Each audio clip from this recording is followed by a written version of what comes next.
One of the problems with these FEDER swords that we use in HEMA longsword is they're actually not very similar to real longswords, but I might have a solution for you. Hi there folks, Matt Easton, this is Schola Gladiatoria. So, these FEDER are incredibly good training tools, and I don't want you to think that I am downplaying how useful these are in the spread, practice, competition and everything else of HEMA. They are incredibly useful tools, and they are historical as well, at least for the Holy Roman Empire, the northern part. So, I've mentioned many times in the past that these FEDER are essentially a German, probably fencing guild centric training tool found in what we would now call Germany, Austria and the lands neighbouring it, at least the close regions of it. We don't really find these FEDER outside of those areas. We don't really know what they were using for practicing longsword in England, for example, or Spain, but we know that they were doing it because it's written about in texts. So, this is a great training tool. Now, one of the reasons why, and it's historical, one of the reasons why it's so good as a training tool is mass distribution and hand protection, okay? But those are also the two reasons why it is not incredibly similar to a real longsword, at least not incredibly similar to lots of real longswords. I'll come back and clarify that point in a second. So, weight distribution, what am I talking about? Well, you can see it has a long, narrow blade with nice blunt edges here. So that means it's essentially a foil. It is a longsword foil. And that does mean that when you're hitting people, not to say these can't hit hard, they can still break bones and we still have to wear proper protective gear and good gloves. But the fact is that these have less energy transferred into the target than most historical longswords do. And that's a good thing for lots of training. However, it also gives us some false information. It gives us some false information for how the blade moves. These move somewhat differently because they've got different mass distribution. And indeed how the two swords or two weapons interact on each other.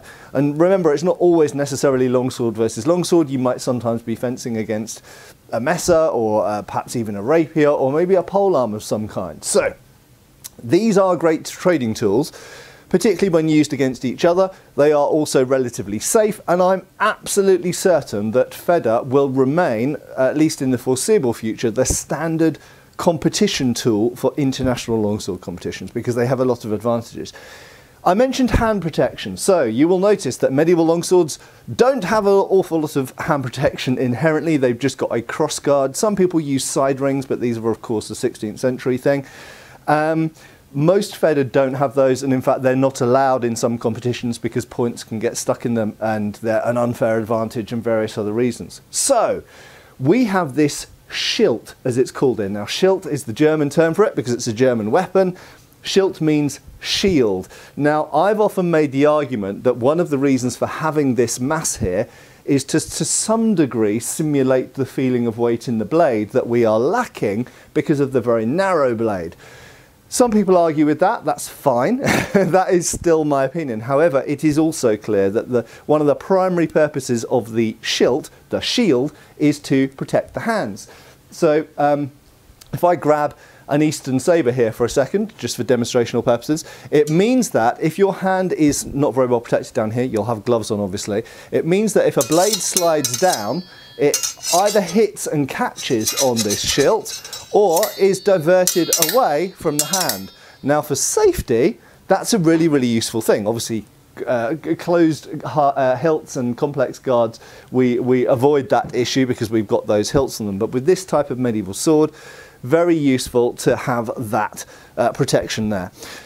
So, hands are something that gets injured the most in longsword fencing, and for that reason longsword gloves are a hotly debated topic that we won't go into here, but there's always the balance between mobility versus protection. But I think a lot of people in the world at this point have had broken thumbs, occasionally broken fingers, and even stabbed between the fingers with various types of longsword gloves. So hand protection is a problem and is almost certainly the most injured element of the human body in longsword fencing and longsword competition. So These are useful training tools. They hit less powerfully, generally speaking, because of the reduced weight distribution, and they've got good hand protection. But those two things, which are advantages for training and for competition, can also be disadvantages when we're trying to simulate or understand or interpret historical use of longswords, either from treatises or just in general. So I have a potential other training tool for you here. Now, many of you will know that for many, many years I have been working with Coveton, and we ended up with this so-called Easton sabre, the Mark III, which is available through Coveton. I'll stick the link down to their website and socials down below.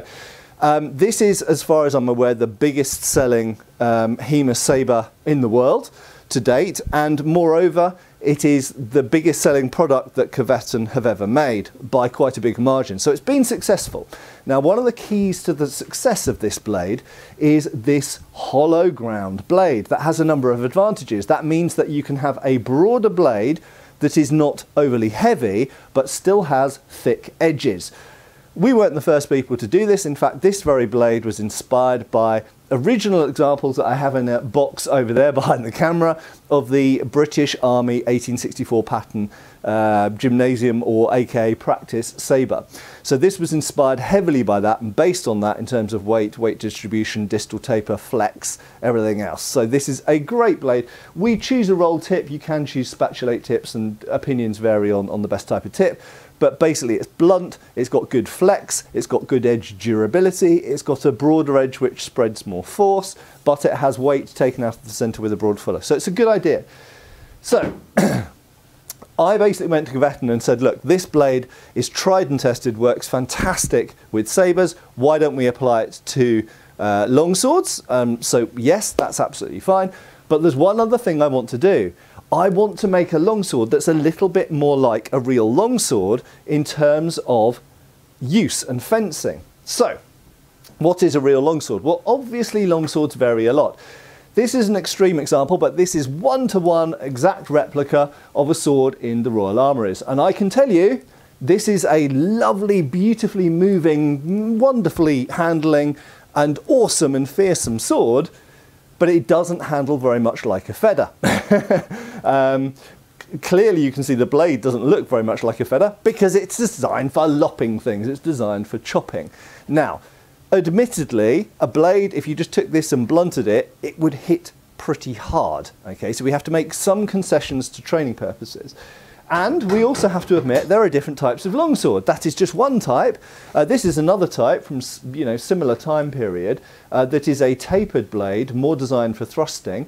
It's got a slightly different design hilt and clearly a different type of blade. This is a Type 18 blade. That's a Type 16 blade if we're using Oakeshot's typology. And there are different lengths and weights and breadths and balances of different longswords. So not all longswords are the same, but I wanted to create something that was more like a real sword. And I didn't want it to have a shilt on it. Why didn't I want a shilt? So before I show you what we've ended up with, let's just go back to the FEDER for a second. I've noticed over the years that in training and competition, a lot of people in longsword are taking small incidental hits on the hands, even with a shilt, okay?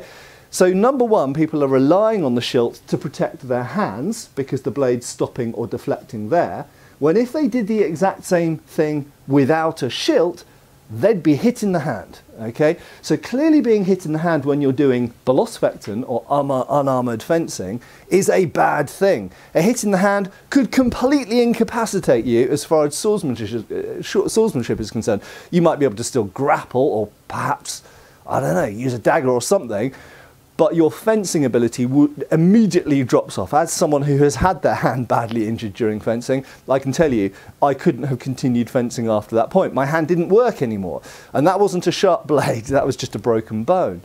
So I can tell you that if you take a hard hit in an unprotected hand with a sharp blade, it's very likely, if it's the thumb or the back of the hand or the fingers, it's very likely that's you out of the fight, basically, practically. So, people are not learning to protect their hands properly because they are, number one, relying on the shilt, and number two, relying on big gloves, lobster-like gloves.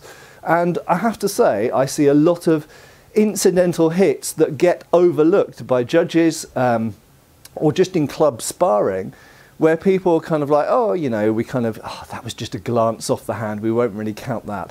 When if that was at your actual fleshy hand and an actual sharp blade, that would probably be your hand incapacitated. So I wanted a sword where people learn to protect their hands a little bit more, where they can't rely on the shield.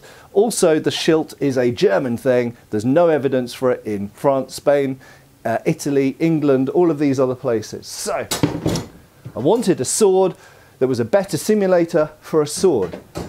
And here it is. This is what we've come up with. So this is the new longsword that is available now from Coveton, again linked below. The blade, tried and tested, heavily inspired by the Easton sabre. And if you want, you can call this the Easton longsword, because that's essentially what it is. It's the Easton sabre blade, translated to a longsword hilt. Now, just very briefly on the hilt, there are other hilt options, okay? So more information about those in the future, but this is just one fairly conservative setup, a straight knob-ended guard with a scent stopper pommel and a medium length grip. It's not especially long, it's not especially short, but we can do different lengths. Now the blades for now will come in two standard lengths. Why?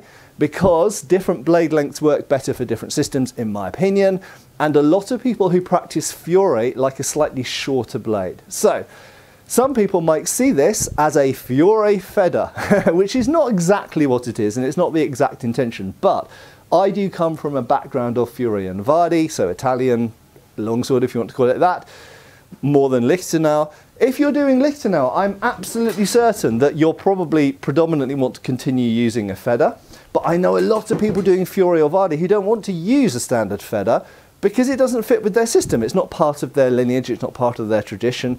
There's no historical evidence for them being used in Italy as far as I'm aware. So this is a more appropriate training tool for all of the people out there doing Fiore, Vardi, perhaps even Marozzo.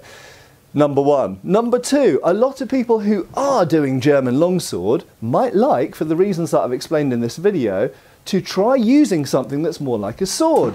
It binds slightly differently. The heft and balance is slightly different, although you've still got a perfectly safe thrust and you've got very safe edges, just like on the Easton sabre. This is really like a giant Easton sabre blade. But it looks more like a real sword, it moves more like a real sword. A blade slides down to the hilt in the same way that it does with a real sword. And so you might find this an interesting training tool to add to your toolbox. Now, as I say, and I've hopefully made clear throughout this video, this is just another tool. This is something which, even if you predominantly use a FEDER, which obviously you can also get from Coveton or plenty of other companies, if you predominantly use one of these or you still compete with one of these, that's fine. You still might find it interesting to use one of these additionally. Moreover, as a last final thought, I would say there are a number of people out there not necessarily doing Italian longsword or German longsword who might want to use one of these simply because it looks more like a real sword. And I do appreciate there are a lot of people out there over the years have expressed to me, Matt, I just hate FEDER. I don't like the look of them, I don't like how they handle, and you might actually find this more to your taste. And I have to say, as a sideline advantage, this is also useful in a living history or reenactment or potentially even theatrical setting, because this looks like a sword far more than a FEDER does. A FEDER looks weird to general members of the public, so this is also advantageous if you're doing public displays and things like that. Right, so there we go. It might sound like a plug, but genuinely this is part of a long process, and this sword, I tell you, has been going through testing. In my club, I know a few other clubs have bought experimental models or been sent experimental models, and Alex from Coveton's own club in Prague, HEMA Praha, I know that they've been testing them extensively as well, and it has stood up really, really well. The heat treatment's sorted, it's the usual Coveton quality, comes with the usual Coveton guarantee, and I'm really, really happy with it. One final detail actually to mention is this grip that you see here is a experimental one. This is a prototype. The final grip it will not be exactly like this. And again, there'll be options. So there's going to be different hilt options, different grip options, 2 different blade length options. This is the longer one, incidentally, which is about 37 inches, if I remember correctly. Yeah, they work great, they handle great. Yes, they do hit a little bit harder. Yes, your hands are a little bit more exposed with them, but that's something that is a useful training thing that you need to get your head around, I guess. They aren't exactly like a FEDER, because what's the point in reinventing a FEDER? The FEDER already exists. Use a FEDER for FEDER purposes, but this is something which hopefully will give another dimension to your interpretations and practice of medieval and Renaissance longsword fencing. Anyway, thanks a lot for watching. I hope this has been interesting, perhaps even useful. I have been Matt Easton, I'll continue to be. Check out the links down below, and we'll probably do follow-up videos showing some sparring with these and also talking more about the hilt options in the future. Thanks a lot for watching, and the order books for these are open now, so go and check that out. Cheers, folks!